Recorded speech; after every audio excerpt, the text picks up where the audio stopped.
Terima kasih. Assalamualaikum warahmatullahi wabarakatuh. Jadi pada hari ini merupakan rangkaian kuliah mengenai systematic review dan penyusunan hasilnya atau penyusunan studi pustakanya. Bagaimana mungkin kemarin Dr. Rina sudah menyampaikan bagaimana kita melakukan searching ya yang baik ya. Kemudian pada hari ini saya harapkan nanti kita bisa berdiskusi bagaimana memilih studi-studi yang sudah kita temukan pada saat searching, baik itu dari database tertentu ya, misalnya seperti Cochrane untuk terapi maupun Anda mencari lewat PubMed atau manapun itu tidak bermasalah. Yang penting kita harus bisa bagaimana melakukan pemilihan dari studi itu, karena tentunya nanti akan banyak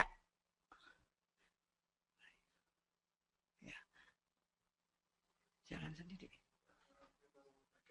Oh ya. Jadi akan banyak sekali yang didapat ya, akan banyak sekali yang didapat, tapi tidak akan semua kita gunakan ya. Tentunya yang kita harapkan dengan cara searching yang baik itu kita sudah mengerucutkan hasil sehingga tinggal beberapa saja yang akan kita lihat ya, mana yang paling bermakna atau paling relevan dengan topik yang akan kita lakukan penelitian atau penulisan.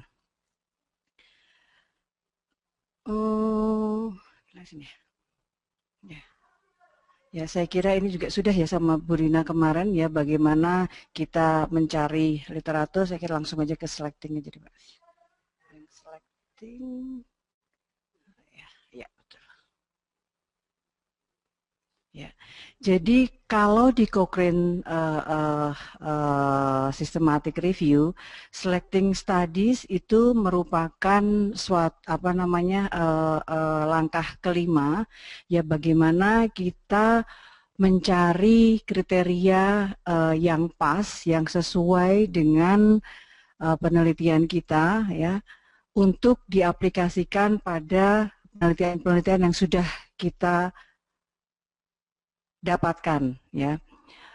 Sebagai contoh, tentunya kemarin sudah disampaikan juga oleh Dr. Rina bahwa saat kita mencari, kita menentukan PICO ya, PICO jadi patient, intervention, comparison, kemudian outcome-nya. Nah dari sana semua studi-studi yang masuk dalam nanti systematic review kita itu harus mempunyai PICO yang sama ya dengan penelitian kita. Jadi jangan sampai nanti ternyata kok berbeda, membandingkan sesuatu yang berbeda. Jadi jangan sampai itu salah. Kemudian pada saat kita melakukan seleksi dari penelitian-penelitian yang sudah ada, kita usahakan untuk meminimalisasi bias ya. Jadi tentunya ini sangat tergantung dari protokol sebelumnya ya, artinya bagaimana kita menentukan kriteria yang pas ya. Kenapa ini menjadi penting ya, karena nanti hasilnya atau studi yang kita pilih itu akan sangat mempengaruhi hasil ya, sehingga yang kita perlukan adalah pemilihan yang efektif, efisien, dan minimal dipilih oleh 2 authors. Kalau misalnya Anda adalah calon doktor ya, dokter, tentunya hanya menulis sebagai penulis sendiri ya, menulis disertasi itu sendiri, tetapi bisa meminta tolong promotor atau kopromotor mungkin kalau nggak berani sama promotor utamanya ya, untuk membantu ya memilih karena kenapa? Karena kita ingin tidak ada subjektivitas pada saat memilih studi ya, atau pada saat memilih artikel ya. Sehingga kalau ada dua minimal kita bisa mendiskusikan kalau ada yang tidak jelas atau mungkin ada perbedaan antara satu studi dengan studi yang lain ya. Dan yang akan lebih baik lagi kalau kita membuat suatu checklist ya, suatu checklist. Sehingga nanti kalau ada disagreement, ya apa yang harus kita lakukan, mungkin juga kita perlu mengajak serta orang lain di luar penulis, di luar pembimbing ya, untuk menjadi referee atau juri ya, untuk menentukan yang mana yang akan kita pilih. Jadi ini sebelum menentukan sebelum kita memilih ya, kita harus sudah menentukan siapa-siapa yang nanti akan kita kontak dalam memilih studi-studi yang masuk. Yang pertama tentunya kita harus melihat judulnya, kemudian membaca abstraknya, apakah penelitian atau artikel yang sudah kita temukan ini sesuai dengan kriteria eligibilitas dari studi yang akan kita lakukan ya. Kalau ada yang tidak relevan ya tentunya harus kita keluarkan ya. Tapi kadangkala ada studi yang tidak relevan tetap kita masukkan. Itu misalnya sesuatu yang memang sangat penting ya dalam penelitian kita. Kok ini hampir sama tapi kok hasilnya aneh gitu, bisa saja dimasukkan tetapi bukan jangan langsung dibuang dulu ya. Setelah kita melihat title dan abstrak, baru kemudian kita mencari full text-nya ya, full text-nya. Nah, full text ini digunakan ya pada saat pada saat kita melakukan nanti mungkin pada next meeting kita akan bicarakan mengenai risk of bias assessment. Bagaimana kita menilai bias-bias yang ada pada penelitian-penelitian kita. Sehingga kalau nanti Bapak Ibu hanya mendapatkan abstrak itu akan kesulitan walaupun masih bisa kita kerjakan tetapi tentunya dengan berbagai keterbatasan ya. Jika perlu kita bisa kontak dengan authors-nya ya untuk mendapatkan full text-nya. Kemudian pada beberapa artikel itu sudah ada mungkin ada perbaikan, ada errata atau komen dari peneliti-peneliti lain atau penulis-penulis lain itu juga harus kita kumpulkan.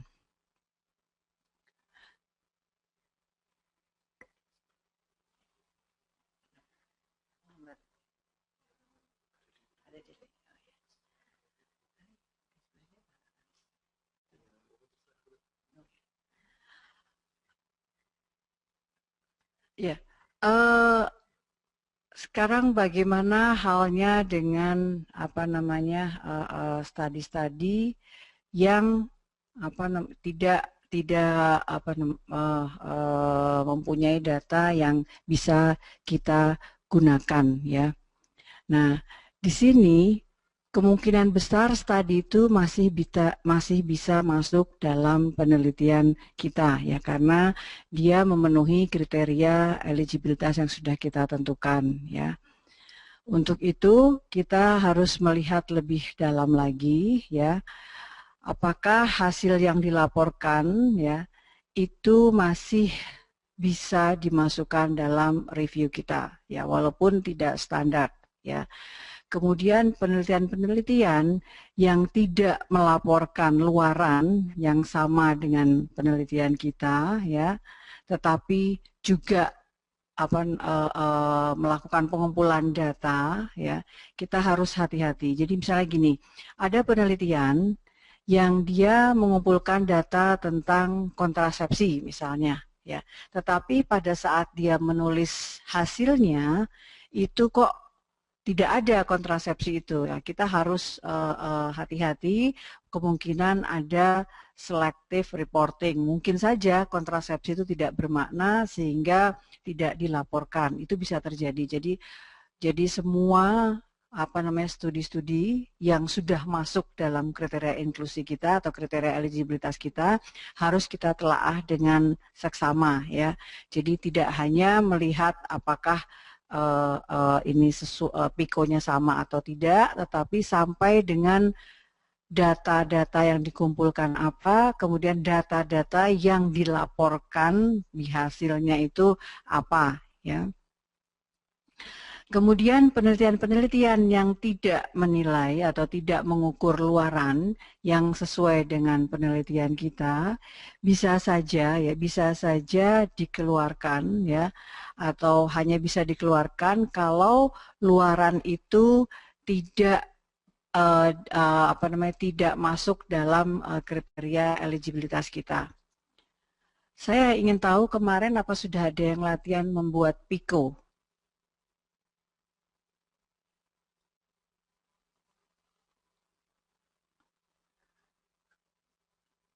Kalau sudah PIKO untuk penelitiannya sendiri ya, penelitian sendiri.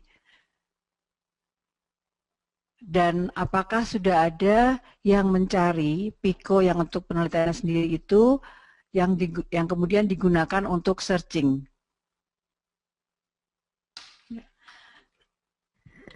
Ya, oke. Silakan kepada peserta telekonferensi apabila tadi ada pertanyaan dari Dr. Deti, apabila ingin menjawab silakan mengangkat tangan. Nanti akan saya buka dari sini. Ya, monggo silakan.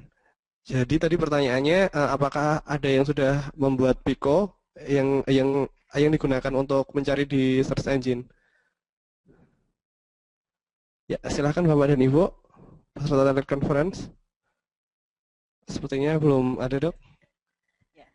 Tadinya kalau sudah ada yang membuat PIKO untuk penelitiannya, kemudian searching, kita bisa melihat kembali dengan PIKO tadi, kita lihat satu persatu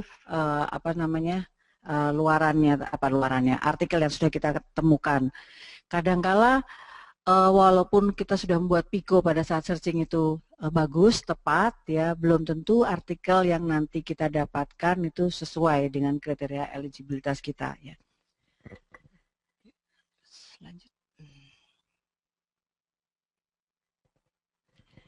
Ya, ini contoh ya yang bisa dilihat. Ya, misalnya kita ingin melihat atau penelitian kita ingin melihat efek kafein ya, efek kafein terhadap drowsiness pada siang hari ya.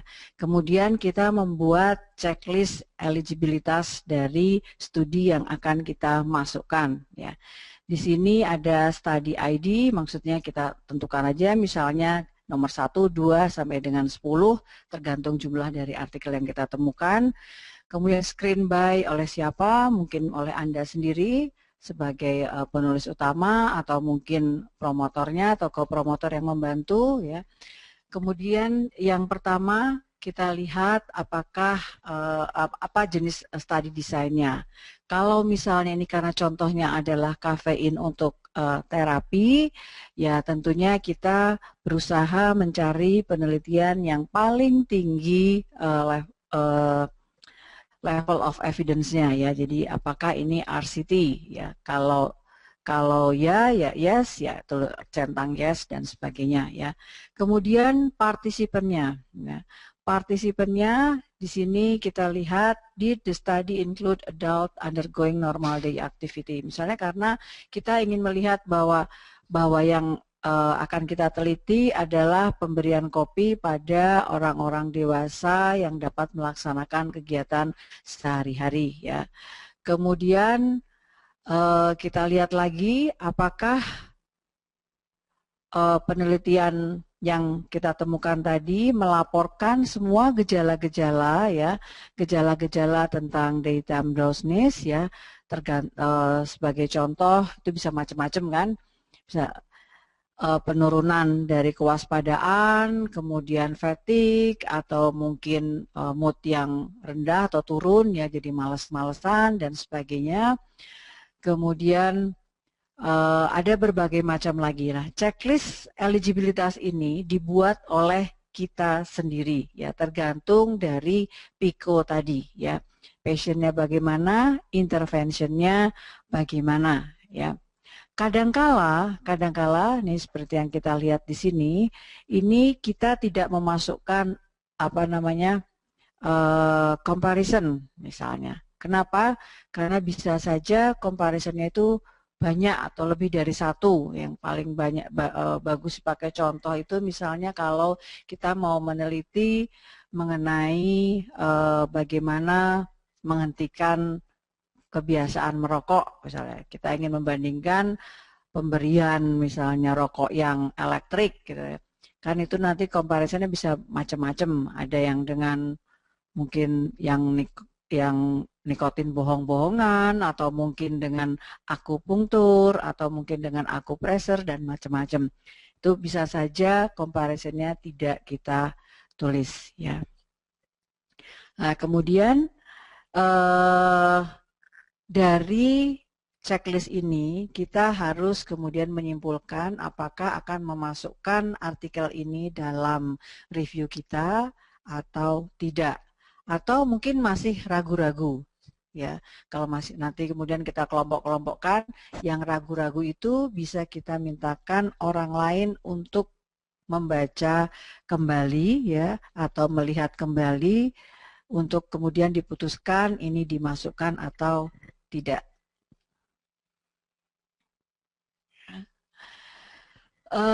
Ini sebagai contoh, ya, kita mempunyai, ya, ini sini kita lihat, kita mempunyai beberapa penelitian 1, 2, 3, 4, 5, 6, 7, 8, 9, 10, 11, kemudian 12, 13, 14, 15, 16, ya.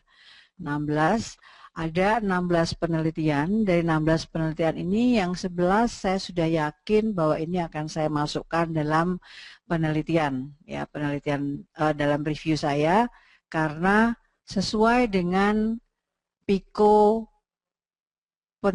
penelitian saya, ya. Karena sudah sesuai, langsung saya mark ini sebagai artikel-artikel atau penelitian-penelitian single yang akan saya masukkan dalam review. Kemudian ada 3, ya, yang saya masih ragu-ragu, ya, masih ragu-ragu apakah dimasukkan atau tidak. Kemudian ada 2 yang saya yakin bahwa ini tidak bisa digunakan, ya.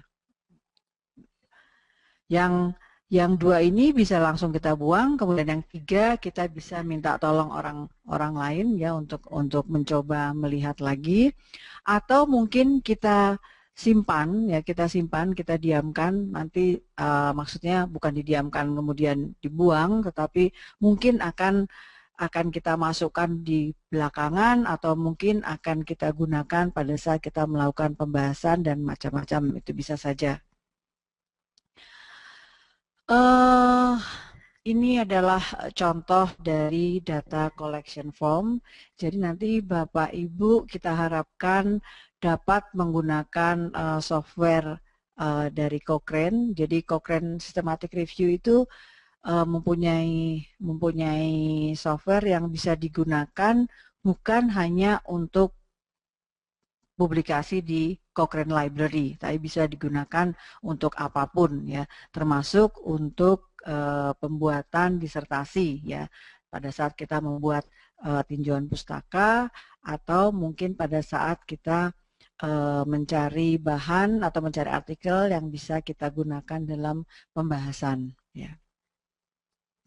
Ini adalah bagaimana kita membuat form, ya, pengumpulan data. Dalam hal ini data yang kita sebutkan, yang kita maksud adalah artikel, ya. Ya, terus, nah, kemudian, ya, ini ada yang menarik, ya, ada yang menarik bahwa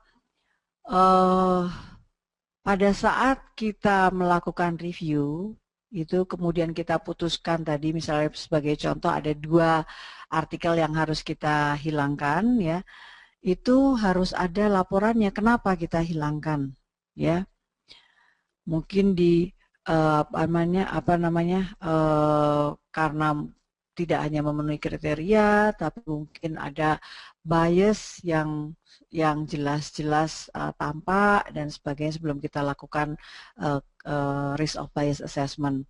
Atau mungkin memang benar-benar tidak relevan ya, tidak relevan dengan apa yang akan kita tulis. Bapak Ibu mungkin sudah pernah mendengar mengenai Prisma flowchart ya. Ini adalah salah satu cara atau ya untuk menampilkan bagaimana selection of study atau mungkin selection of sample kalau ini penelitiannya tunggal ya, penelitian yang single. Ini sebagai contoh ya, jadi ada 1.500 artikel yang dapat kita identifikasi melalui searching ya, searching engine kayak kemarin oleh Dr. Ina. Kemudian ada tambahan 35 lagi penelitian yang didapat dengan cara lain, itu bisa secara manual ya, maksudnya ke perpustakaan atau ke sekolah-sekolah atau pusat-pusat penelitian yang kita tengarai mempunyai penelitian yang sama dengan apa yang akan kita tulis ya. Kemudian mungkin harus kita lihat lagi, kadangkala satu penelitian itu ada 2 atau 3 publikasi ya. Kalau ada duplikasi tentunya kita harus memilih satu yang paling relevan ya. Nah, dari sini ada 965 yang akan kita ambil karena yang lain ada duplikasi misalnya. Kemudian dari 965 ada 913 yang di-exclude ya. Mungkin yang di-exclude itu kalau bisa disebutkan kenapa bisa saja, tapi biasanya kalau terlalu banyak kita sudah tulis exclude dengan catatan mungkin tidak sesuai dengan PICO atau tidak sesuai dengan apa yang kita cari. Nah, dari sana baru kemudian kita lihat lagi apa yang bisa kita peroleh ya. Dari sini ada 52 full text yang bisa kita akses ya untuk kita tes eligibilitasnya ya. Kemudian 33 ini tidak kita inklusikan ya karena dari 55 full text ini 25 bukan RCT, kemudian 5 tidak memenuhi kriteria partisipan yang sama dengan apa yang akan kita tulis, kemudian 3 tidak menyebutkan atau tidak mempunyai intervensi yang sama dengan penelitian kita, sehingga tinggal 19 penelitian yang akan kita lakukan review ya. Nah, dari 19 tadi ini kita lakukan risk of bias assessment ya, artinya secara detail kita lihat lagi apakah memang studi-studi ini layak untuk kita review ya. Nah, bisa kita lihat dari sekitar 1.535 penelitian, akhirnya hanya ada 8 penelitian yang benar-benar bisa masuk dalam review kita ya. Jadi prosesnya cukup panjang, tapi saya kira kalau kita bekerja secara sistematis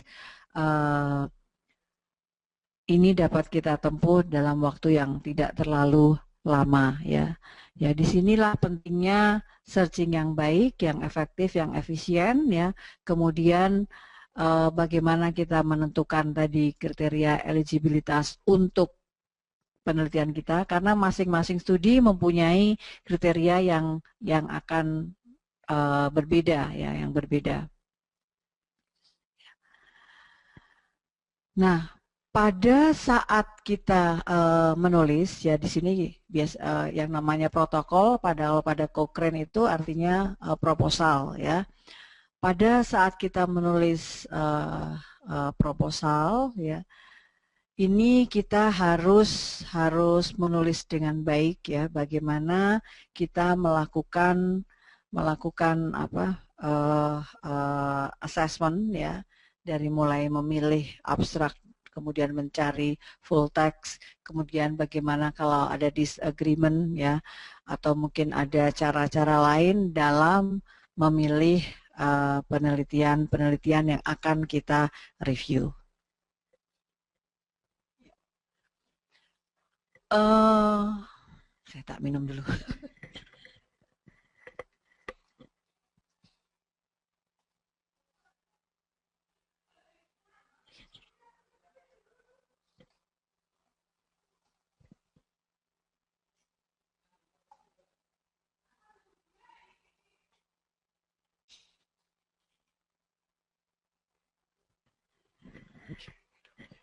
Terima kasih.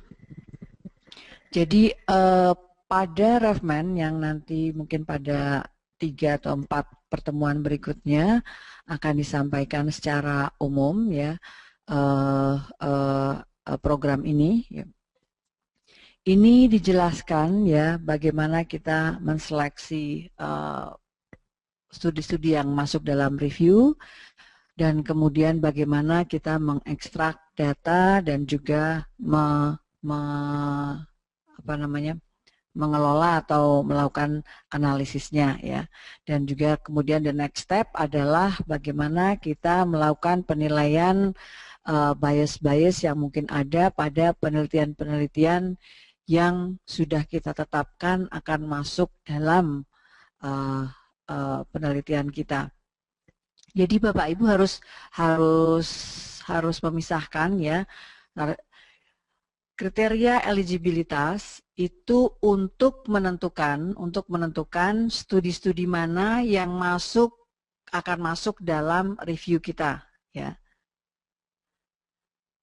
Kemudian yang assessment of risk bias itu tidak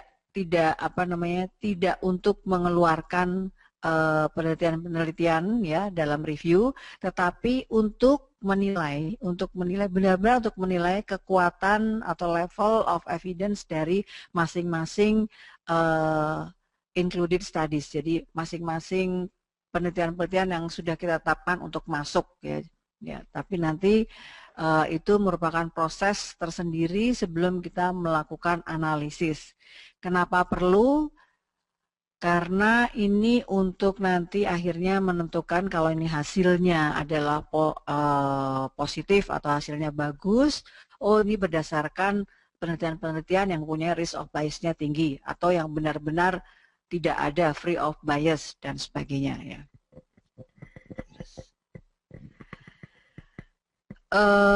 Jadi take home message-nya ya di sini adalah bahwa sistematik ya kita harus melakukan pendekatan yang sistematik dalam men-screening abstrak ya, dan kemudian full text report ya sesuai dengan kriteria eligibilitas kita ya.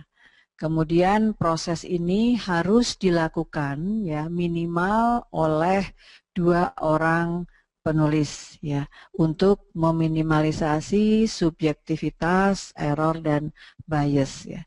Saya kira hanya itu. Sebenarnya kalau kita bisa latihan, atau mungkin ada yang sudah punya artikel untuk kita tentukan kriteria eligibilitasnya, mungkin akan lebih baik lagi. Monggo kalau ada yang ingin berdiskusi atau menyampaikan PIKO-nya atau tujuan penelitiannya, sehingga bisa kita diskusikan bersama-sama. Monggo Bu Asri.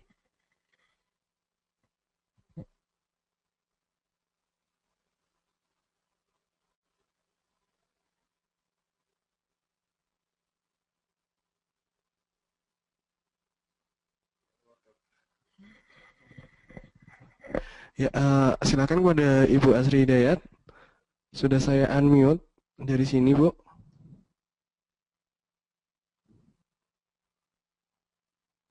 Ya, apabila ada kendala di mikrofon, bisa ditulis, Bu, di question.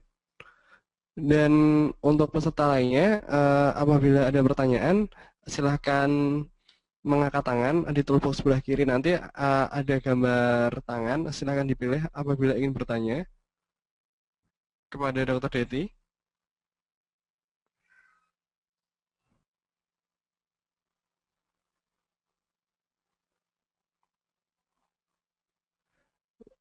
Sepertinya belum ada, Dok, atau mau dilanjutkan terlebih dahulu atau bagaimana? Sebenarnya untuk apa namanya materi selecting ini tidak terlalu banyak yang apa namanya yang penting itu memang berlatih ya, berlatih bagaimana kita dapat memilih studi-studi yang memang pas ya, sesuai relevan dengan apa yang akan kita tulis atau apa yang akan kita teliti. Ya, terima kasih. Ini ada pertanyaan dari Bu Asri, apa yang dimaksud dengan eligibility criteria? Jadi kriteria eligibilitas itu merupakan kriteria yang akan kita ambil pada saat memilih artikel-artikel ya yang apa namanya yang sesuai ya dengan PIKO kita ya.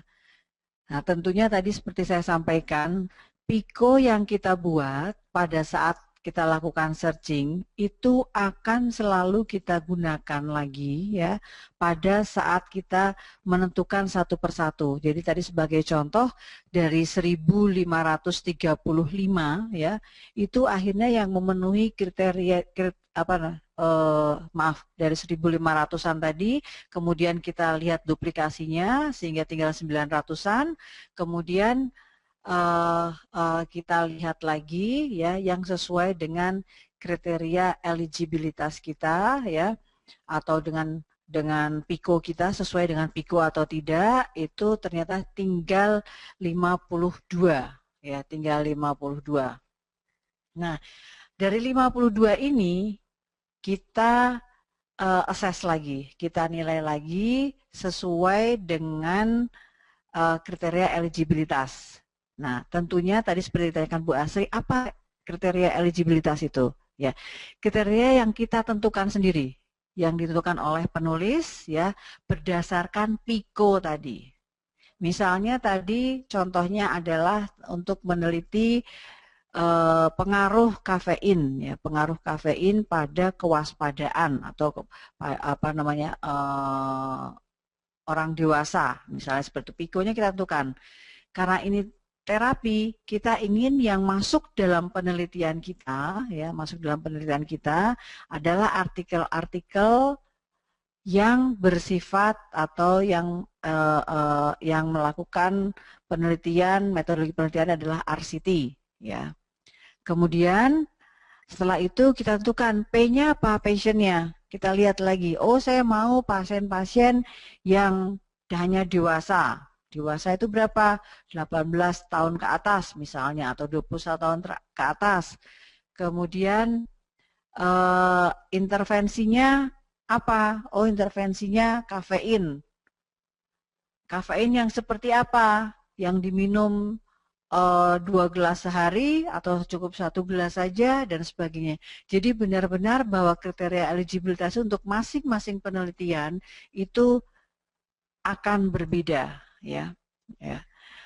Kenapa kriteria eligibilitas ini penting? Ya tadi jangan sampai nanti kita memasukkan penelitian-penelitian yang yang berbeda dengan apa yang akan kita tulis atau yang akan kita teliti. Ya, saya kira mudah-mudahan bisa menjawab. Nih, monggo Bapak Sunarto mau bertanya? Ya, ya, terima kasih. Halo, saya masuk. Ya, terima kasih. Ye. Halo, terima kasih. Ye. Halo, ye, gimana Pak Narto? Bagaimana kalau ye, sudah masuk? Halo? Ya, sudah masuk. Halo? Ya. Ya, silakan. Nyun sewu, Dr. Betty. Bagaimana kalau ya rencana kami misalnya dengan penelitian kualitatif, kira-kira literatur mana yang kira-kira dikumpulkan yang sesuai, apakah harus pendekatannya lebih lebih dekat atau semua jenis penelitian kita kumpulkan, misalnya tentang kebijakan atau mungkin tentang politik kesehatan, itu bagaimana cara mencari sampai mungkin menuliskan, mereview secara umum. Gitu. Iya. Jadi kalau kita menggunakan Cochrane Systematic Review, itu yang sekarang free itu memang yang bersifat kuantitatif, penelitian-penelitian yang bersifat kuantitatif. Tetapi penelitian-penelitian yang bersifat kualitatif itu sekarang sedang dikembangkan ya cara melakukan systematic review-nya. Tetapi pada prinsipnya sama Pak, jadi sama. Jadi tentunya kalau kita ingin melakukan review penelitian tentang kualitatif, ya apapun jenis penelitian kualitatif kita masukkan sebagai kriteria eligibilitasnya. Nah, tentunya yang bisa menentukan yang mana yang bisa masuk, bisa tadi Bapak tentang kebijakan ya, kebijakan atau politik kebijakan kesehatan gitu misalnya seperti itu, ya tentunya nanti tergantung dari tujuan penelitiannya ya, tujuan penelitiannya. Nah, yang saya sarankan itu jangan sampai kriteria eligibilitas itu terlalu sempit ya, terlalu sempit sehingga nanti akan membuat kita kesulitan sendiri dalam mendapatkan artikel ya. Jadi kadangkala kita harus lebih longgar ya, terutama pada penelitian-penelitian yang mungkin yang kualitatif yang seperti ini yang tidak akan terlalu banyak ya kalau kita mencari dibandingkan penelitian-penelitian yang bersifat kuantitatif.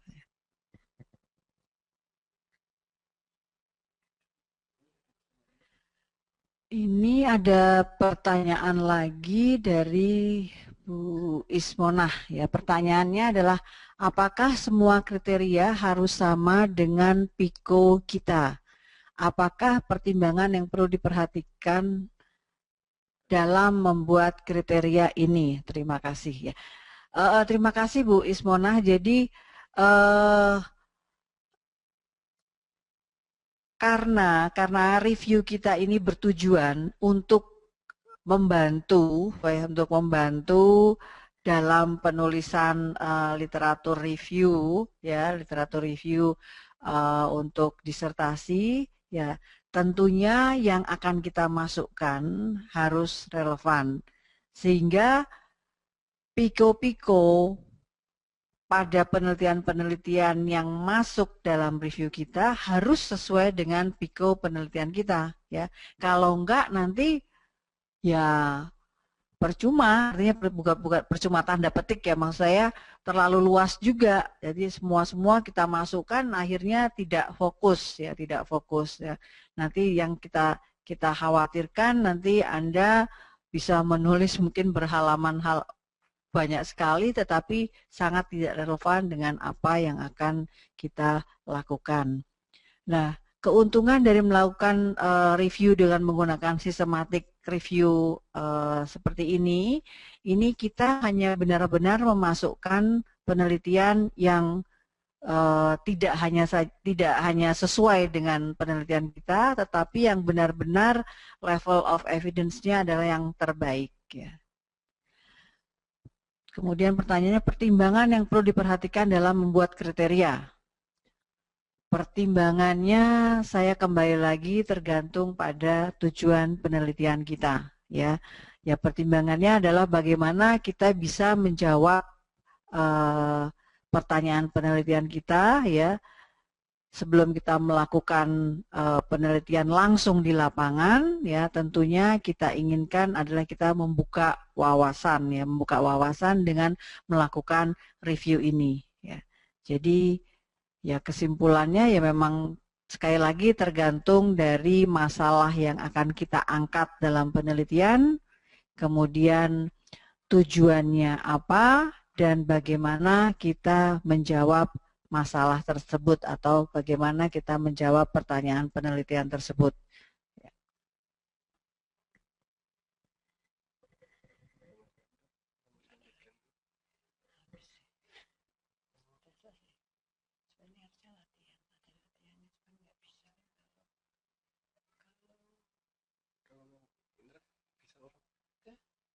mau latihan pakai web tuh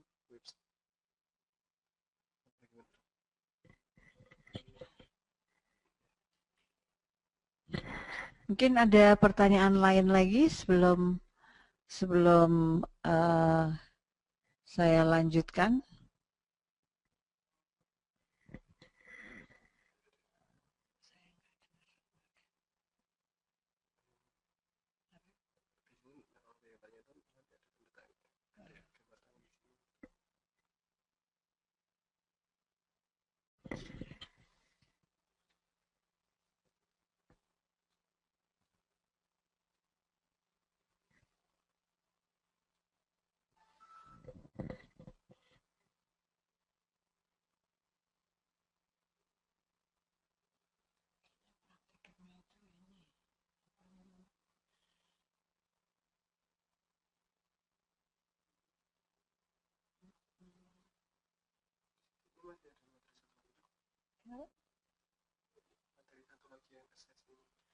Itu besok ya. Tapi mungkin coba dilihat di sini materi telekonferensi.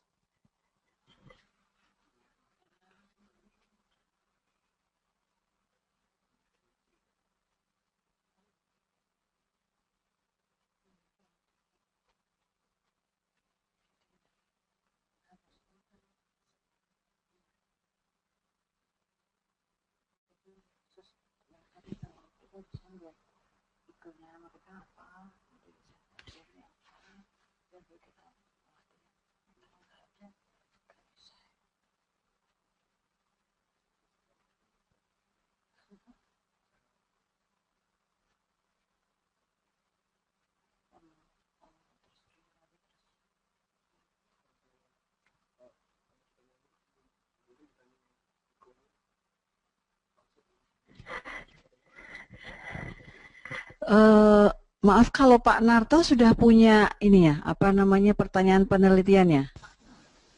Kita coba bikin pikonya. Judulnya tuh masih bingung ini Bu, temanya masih dua di antaranya. Ya, belum detail. Kemarin pas apa bimbingan tuh belum detail mau yang mana. Kemarin sih sudah yang sebagian yang tentang apa evidence base dalam penentuan kebijakan di daerah. Tapi yang satu pingin juga tentang tentang keorganisasian CKN, tentang pengawasan publik. Iya, ini masih nyari yang ya kapan-kapan nanti kita akan apa? Saya mungkin mau konsultasi. Oh, Masih nyari-nyari yang gampang lah. Ya, ya, ya. Ya memang penelitian panjenengan agak apa namanya mungkin jarang ya, jarang karena bersifat kalau saya boleh bilang kayak seperti studi kasus gitu ya. Jadi ya mungkin apa namanya literatur yang membahas topik yang hampir sama dengan panjenengan mungkin tidak terlalu banyak, tapi pasti kalau dicari dengan baik pasti akan ketemu. Karena kalau kita tidak membuat pikonya agak sulit ya untuk menentukan bagaimana kita melakukan pemilihan artikel ya. Kalau tadi Bu Ismonah ya, Bu Ismonah sudah punya pertanyaan penelitian?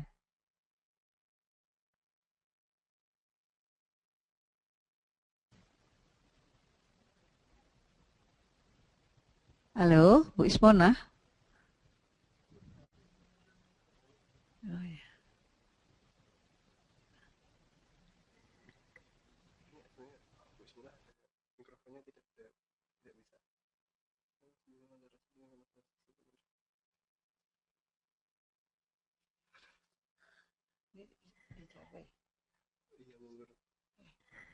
Jadi ini ada pertanyaan dari Bu Asri ya. Ada beberapa pertanyaan, bukan pertanyaan, usulan ya.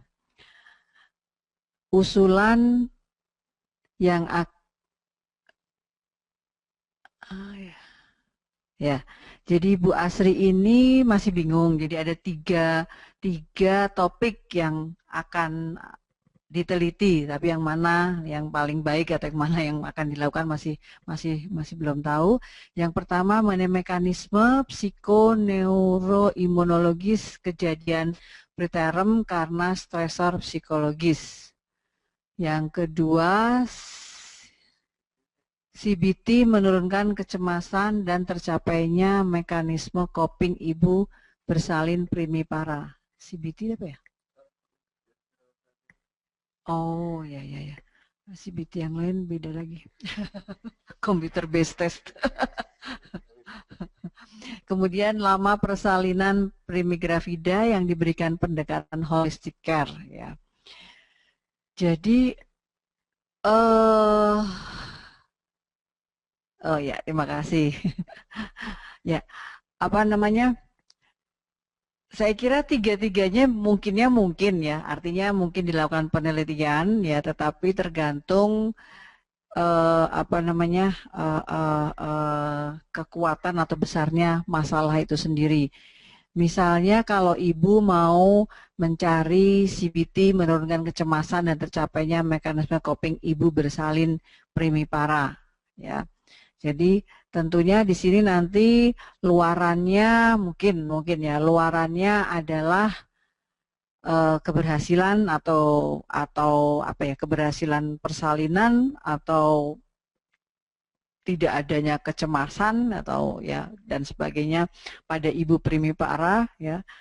Kemudian pasiennya ibu-ibu yang bersalin primipara, kemudian tindakannya atau intervensinya adalah CBT. Comparisonnya bisa macam-macam karena mungkin ibu karena ingin melakukan penelitian tentang CBT, comparisonnya bisa mungkin kecemasan itu bisa dengan apa namanya, dengan dilakukan dengan penurunan rasa sakit misalnya, saya nggak tahu ya misalnya dengan rasa sakit itu bisa dengan apa itu namanya hipnoterapi, hypnobirthing atau mungkin dengan waterbird atau mungkin dengan yang lainnya ya. Nah itu lebih baik tidak usah disebutkan ya. Kemudian dari pertanyaan ini kita sudah membuat PICO tadi, ada P-nya ada, I-nya ada, kemudian O-nya ada ya. O-nya ini kalau saya sarankan itu jangan terlalu rigid atau jangan terlalu kaku ya. Karena kalau terlalu kaku misalnya hanya kecemasan atau kesuksesan dalam melahirkan atau keberhasilan melahirkan normal, itu nanti biasanya pada saat searching pun sudah ada keterbatasan. Jadi pada saat searching mungkin kita harus lebih longgar, tapi jangan juga terlalu longgar ya, karena ini memang dinamikanya seperti itu. Biar nanti kita punya atau kita bisa retrieve artikel tuh tidak terlalu banyak, tapi juga nggak sedikit banget gitu ya untuk kita lakukan pemilihan. Nah, pada saat kita sudah mendapatkan artikel, misalnya dapat 50, baru kemudian kita assess, kita nilai, kita select ya berdasarkan kriteria eligibilitas. Nah, pada saat menentukan kriteria eligibilitas ini kita harus lebih detail ya, kita harus lebih detail, artinya tidak lagi seperti pada saat kita melakukan searching ya. Oh, saya hanya akan memasukkan penelitian-penelitian yang sifatnya RCT atau pseudo RCT atau yang dengan pre dan post test misalnya seperti itu ya, itu tergantung dari peneliti itu sendiri ya. Kemudian nanti O-nya, I-nya, saya hanya ingin melakukan review pada penelitian-penelitian yang intervensinya benar-benar CBT. CBT yang seperti apa? Mungkin ada yang macam-macam, ada yang melakukan dengan teknik A, B, C, mungkin perlu Anda jelaskan di sini ya. Atau mungkin kadangkala namanya bukan CBT, tapi sebenarnya itu CBT bisa saja. Jadi pada saat Anda menentukan kriteria eligibilitas ini di apa namanya memerlukan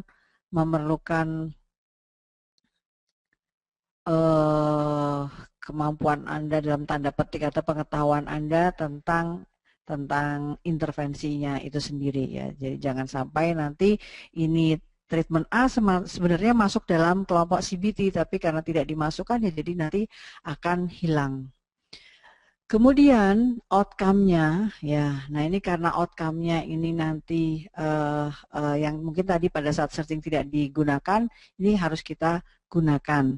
Oh ya, pada saat review ini saya hanya akan memasukkan artikel-artikel yang melihat apakah ibu ini berhasil melakukan atau berhasil melalui persalinan normal.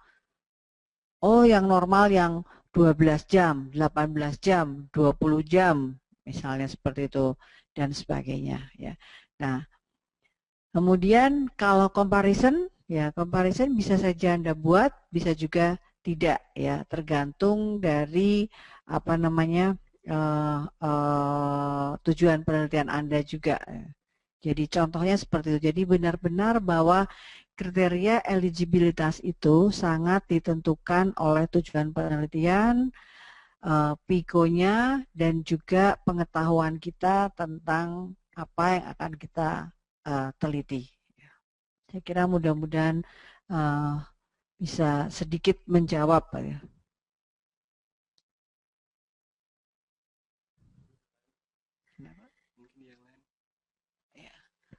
Yang lain mungkin sudah punya judul juga. Yang ada siapa ya?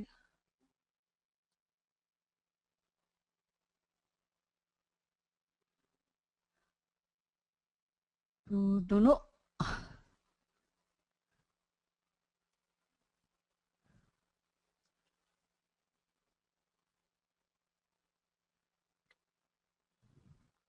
Belum ada.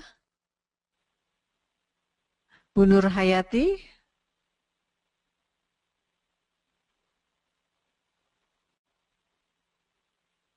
Belum ada juga.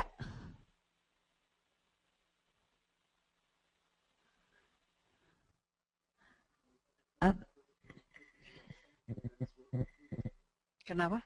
Mau bertegas Bu tadi kecemasan dan mekanisme coping.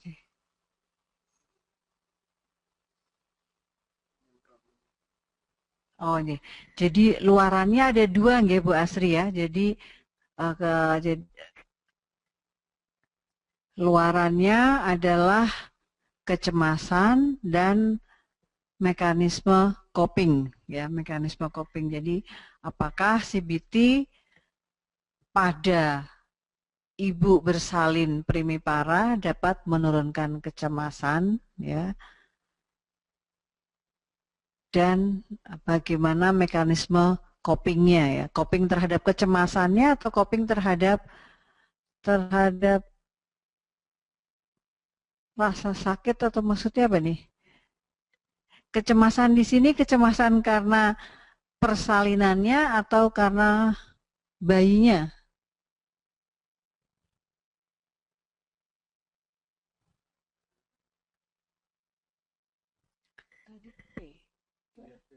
Oh, P-nya itu bukan kecemasan dan mekanisme coping, Bu, tapi P-nya itu ibu bersalin.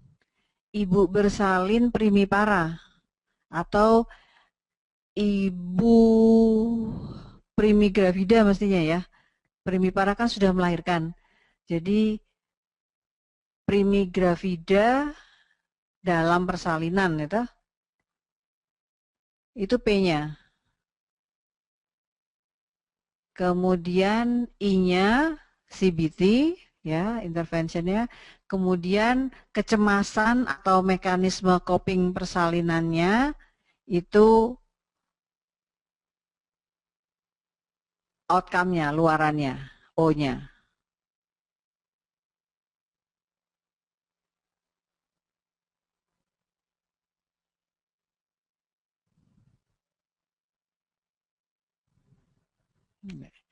Ya. Nah, nanti dari situ bisa dikembangkan. Jadi dari yang Pak Abdul Ghafur.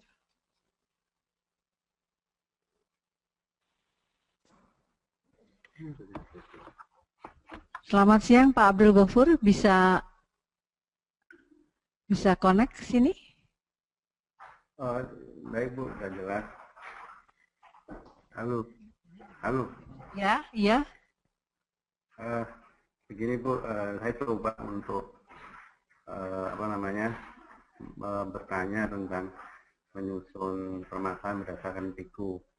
Saya ini berkeinginan untuk menilai tentang beban keluarga penderita schizofren. Jadi P-nya itu adalah beban keluarga penderita schizofren, kemudian I-nya itu adalah psikoedukasi dan pemberdayaan keluarga, kemudian komparasinya adalah psikoedukasi yang biasa dilakukan di rumah sakit, kemudian komparasinya apa Bu? family gathering yang dilakukan di rumah sakit. Family gathering yang dilakukan oleh rumah sakit, di rumah sakit ya. Juga. Kemudian outcome-nya adalah menurunnya burden family, beban keluarga, dan menurunnya beban keluarga, dan meningkatkan kemampuan keluarga untuk merawat. Meningkatkan kemampuan keluarga untuk merawat, nih. Jadi kemampuan. Jadi keluarga itu memiliki kebermanaan merawat penderita schizofren, gitu. Ya. Jadi di sini Bapak ingin melakukan penelitian mengenai impact dari edukasi dan pemberdayaan keluarga ya pada penderita schizofren dibandingkan dengan tindakan family gathering yang dilakukan oleh rumah sakit terhadap penurunan beban keluarga dan peningkatan kemampuan keluarga dalam merawat schizofren. Begitu ya Pak ya? Ya, seperti itu Bu. Ya, kalau seperti itu, P-nya itu bukan burden family schizofren Pak. Ya. P-nya, halo, Iya, mana Bu? Ya. P-nya.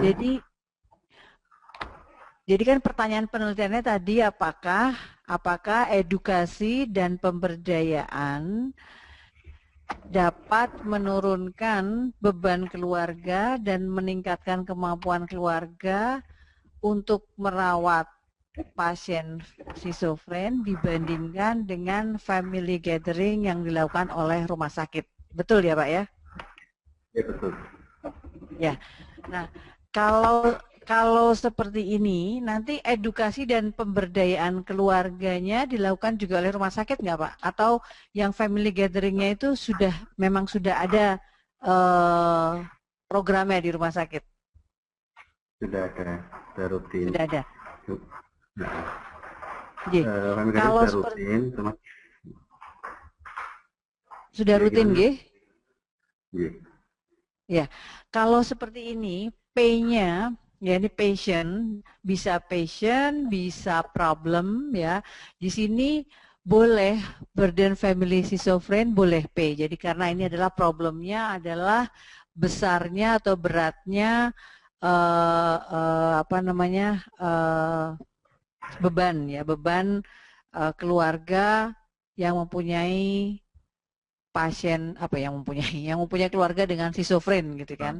Nah, jadi nanti O-nya itu penurunan beban tadi, ya toh Pak? Iya. Penurunan beban tadi, ya.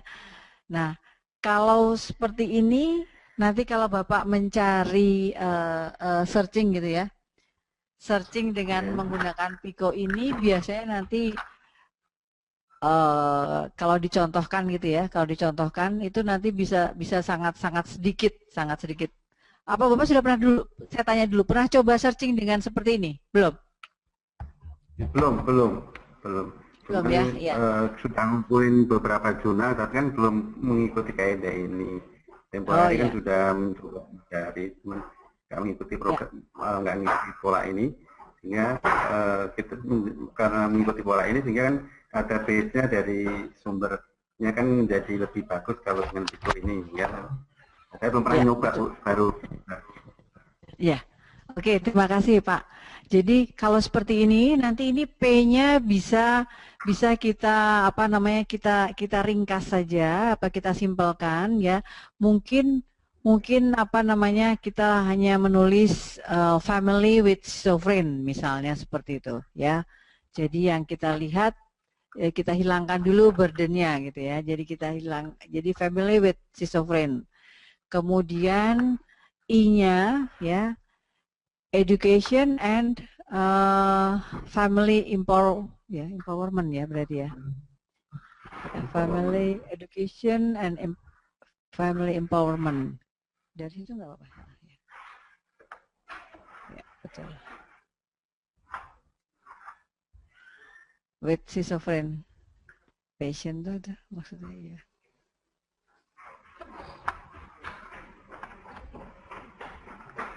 Ya boleh.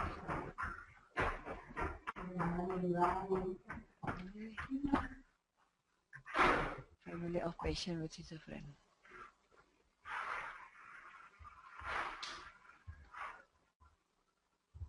Kemudian I-nya education and family education and empowerment apa gimana ya? Ya.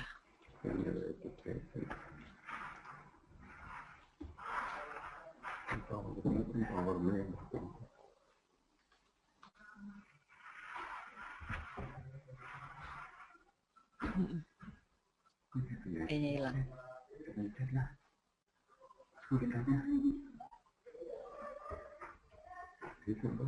Iya, buang aja deh. Itu kemudian comparisonnya mungkin family gathering saja yang dilakukan rumah sakit dibuang, ya. Kemudian bawahnya reduction of family burden, reduction of family burden on aja kali ya, tadi peningkatan increasement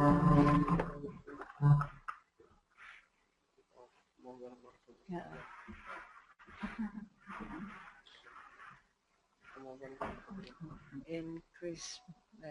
Increase of kemampuan capability of family to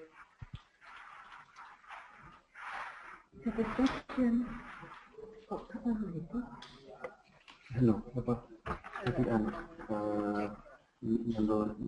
meningkat beban keluarga dan kualitas kepuasan. Halo. Increase the capability.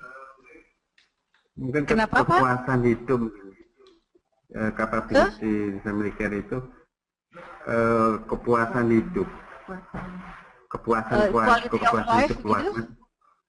Quality of life, ya. Quality of life, ya. Oh, dibuang. Ini dibuang semua dari quality of life. The quality of life. Ya. Quality, ya boleh. Ya. Jadi ya quality of life disingkat ini. Ya. Jadi kalau seperti ini, nah nanti dari pertanyaan klinis kita buat Pico-nya. Nah dari Pico ini kita harus bisa mengembalikan ke pertanyaan klinis tadi sehingga kita tidak salah pada saat kita melakukan searching, ya. Family of patient with schizophrenia. Jadi kemudian intervensinya family education and empowerment, kemudian C-nya family gathering, kemudian outcome-nya reduction of family burden and increase the quality of life, ya. Nah, setelah itu nanti ada step berikutnya adalah untuk melihat atau menentukan searching phrase, ya. Jadi frase untuk melakukan searching, sehingga karena kalau kita memasukkan semua kata ini ke dalam search engine itu nanti kacau, ya, sehingga kita harus membuat search phrase yang mungkin sudah disampaikan oleh Bu Rina kemarin. Nah, setelah kita lakukan searching, katakanlah kita sudah membuat search phrase, kemudian kita lakukan searching, kita dapat berbagai macam artikel, katakanlah 20 artikel, baru kemudian kita membuat kriteria eligibilitas berdasarkan PICO ini. Ya, misalnya P-nya tadi Family of Patient with Schizophrenia, ya. Kemudian oke, saya akan tentukan, ya, family di sini yang dimasuk family itu apa misalnya gitu. Semua orang, artinya yang tinggal di rumah pasien atau keluarga intinya, ya, atau any person, ya, who take care the patient, ya, bisa saja kan orang yang dibayar, ya, tetapi kemudian tinggal, itu harus ditentukan. Jadi nanti pada saat kita memilih artikel tersebut, saya ingin mencari atau artikel-artikel yang melihat apa namanya pengasuhnya itu yang seperti ini dan ini. Nah, kemudian interventionnya yang dinamakan family education atau family empowerment itu seperti apa? Ya. Edukasi yang jenisnya seperti apa? Apakah hanya satu kali melatih misalnya seperti itu sudah cukup, atau kita butuh yang khusus seperti ini? Yang dinamakan family empowerment itu apa? C-nya, comparisonnya bisa saja tidak ada. Tetapi kalau Bapak mau spesifik hanya untuk membandingkan dengan family gathering, itu perlu dimasukkan. Jadi kalau artikelnya nanti tidak melakukan, tidak membandingkan dengan family gathering, Bapak akan saya exclude ini, gitu. Terus yang dimasukkan gathering itu sendiri apa dan sebagainya. Nah, O-nya, ya, O-nya itu reduction of family burden. Family burden dinilai dari apa? Mungkin ada orang yang menilainya dengan melihat apa ya? Apa namanya, burdennya dinilai dari time consumingnya, mungkin yang lain lihat burdennya dari apa namanya keuangannya dan sebagainya, ya. Nah, contohnya seperti jadi itu yang kita pakai dalam menentukan kriteria eligibilitas dalam nanti memilih studi-studi yang sudah kita kumpulkan dari hasil searching. Ya, saya kira begitu ya Pak Narto. Pak Narto ya ini, Pak Abdul Ghafur, maaf. Iya, ya, betul. Terima kasih, bisa dipahami. Saya bisa coba nanti untuk mencari itu. Iya, tapi harus dicoba itu Pak. Jadi yang namanya searching itu apa namanya kayak art kalau saya bilang, ya. Kalau kita terlalu rigid, kaku, nggak dapat apa-apa. Kalau terlalu longgar, akan banyak sekali yang kita peroleh dan bingung nanti. Jadi harus apa namanya terus dicoba, ya, sehingga kita nanti akan lebih lancar. Seterusnya ini ada pertanyaan dari Bu Ismonah, ya. Ya, dari Bu Ismonah menanyakan apakah comparison itu harus ada atau boleh tidak ada bila kita memang tidak membandingkan dengan metode lainnya, hanya ingin melihat efektivitas dari intervensi kita, ya. Kalau pada saat melakukan review, ya, kita bisa saja tidak menuliskan comparison, ya.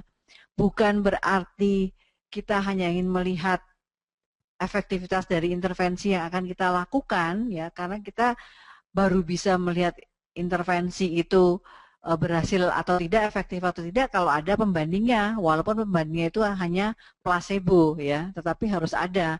Kalau enggak nanti kita lihatnya gimana, lihatnya bahwa ini efektif atau tidak, ya, tentunya harus ada yang kita bandingkan atau kita lihat, ya. Tetapi pada saat searching dan pada saat memilih studi, bisa saja comparison itu kita hilangkan. Nah, kenapa begitu? Karena kita takutnya mungkin yang akan kita cari, kita membandingkan A dengan B, yang B itu hanya sedikit. Karena apa? Karena orang lain ada yang memakai C, D, dan E. Sehingga kita tidak mau kita kehilangan artikel-artikel yang membandingkan A dengan C, D, E tadi. Ya. Jadi silahkan boleh dihilangkan comparisonnya pada saat searching artikel dan pada saat menentukan eligibilitas kriteria, ya. Tetapi kalau untuk penelitian Ibu sendiri, tentunya untuk dapat mengatakan ini efektif atau tidak, ya harus ada yang dibandingkan, ya. Saya kira begitu, Bu Ismonah. Mungkin masih belum jelas atau ingin klarifikasi lagi?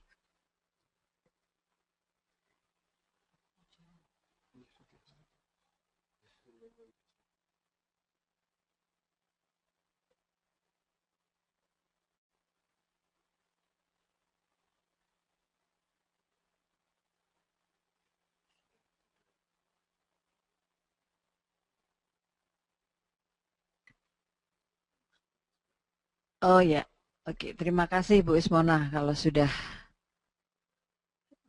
jelas, ya.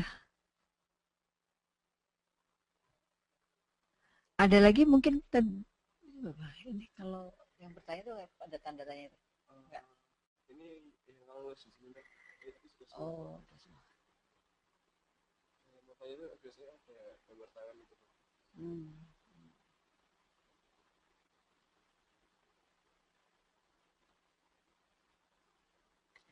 Monggo kalau ada yang mau tanya lagi, karena memang pada sesi ini kita lebih banyak berlatih, ya.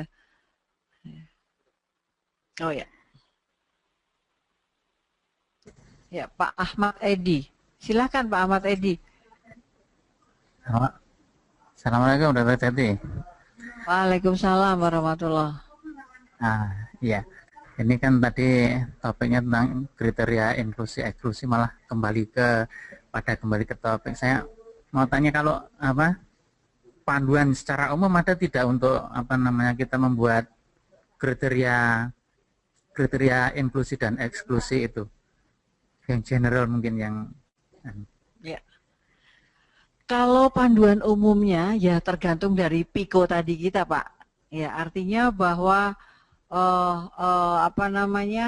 yang menentukan kriteria inklusi eksklusi, atau dalam hal ini kita sebut sebagai kriteria eligibilitas dari studi yang kita masukkan dalam review, itu benar-benar tergantung dari pertanyaan penelitian kita yang kita jabarkan dalam PICO.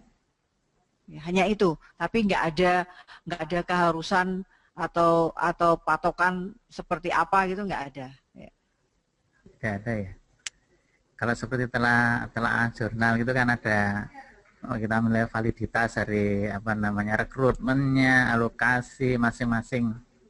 Nah, maksudnya kalau inklusi ada kaitannya ke PICO-nya, ya gimana anunya ya? Kalau mengenai rekrutmen bagaimana, ada allocation concealment atau tidak, itu nanti pada saat kita membicarakan risk of bias, ya, assessment. Itu akan kita lihat, ya.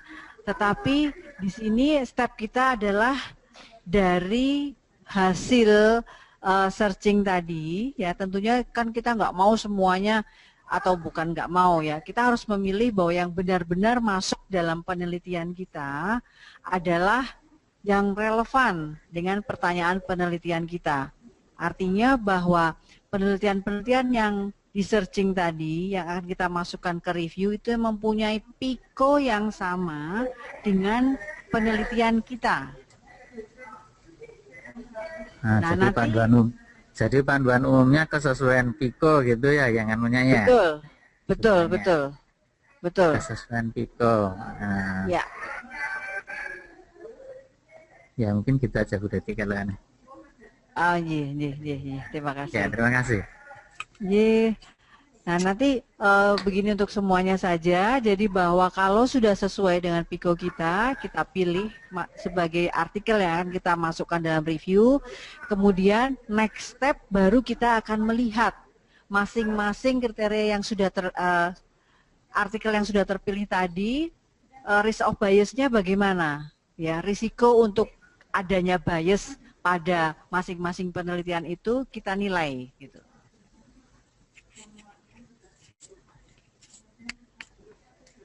Monggo kalau ada lagi pertanyaan atau klarifikasi. Kita masih punya waktu berapa menit? Masih 13 menit. Jumatan jam berapa?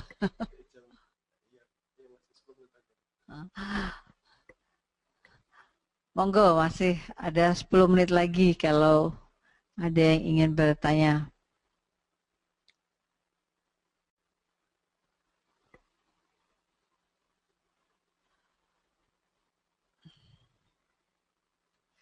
Jadi pada prinsipnya kita berusaha atau mencari artikel ya pada saat kita melakukan review itu yang benar-benar relevan ya sesuai dengan pertanyaan penelitian kita ya, sehingga nanti kalau orang Jawa bilang pada saat kita menulis gitu ya tidak ngedabrah apa-apa kita masukkan gitu ya, kita masukkan asal kelihatannya mirip, judulnya mirip atau topiknya mirip kita masukkan tanpa kita melihat apakah artikel tersebut pas sesuai dengan apa yang kita teliti dan juga tanpa melihat kualitas dari artikel tersebut ya. Saya kira hanya itu yang bisa saya sampaikan. Monggo kalau misalnya ada pertanyaan lagi saya tunggu, tapi kalau enggak mungkin bisa kita akhiri. Ya. Kalau tidak ada lagi saya cukupkan, mungkin kita akan bertemu lagi next step ya hari Rabu. Kita akan melihat secara umum bagaimana melakukan kriteria appraisal ya berdasarkan evidence based medicine, kemudian akan disambung dengan bagaimana kita menilai risiko bias pada penelitian-penelitian yang akan masuk dalam review kita. Terima kasih sekali lagi. Assalamualaikum warahmatullahi wabarakatuh. Oke, terima kasih kepada Dr. Deti yang telah memberikan materi dan telah menjawab pertanyaan dari peserta telekonferensi. Kemudian saya ingatkan kembali kepada Bapak dan Ibu, nanti untuk pertemuan selanjutnya dengan Dr. Deti yaitu hari Rabu, pukulnya pukul 10 dan sampai dengan 12. Jadi terus hari Rabu dan hari Jumat, seperti itu. Kemudian untuk hari Senin nanti akan ada sesi kembali dengan pematerinya Dr. Rossi. Sampai jumpa hari Senin. Terima kasih atas kehadirannya. Wassalamualaikum warahmatullahi wabarakatuh. Selamat siang.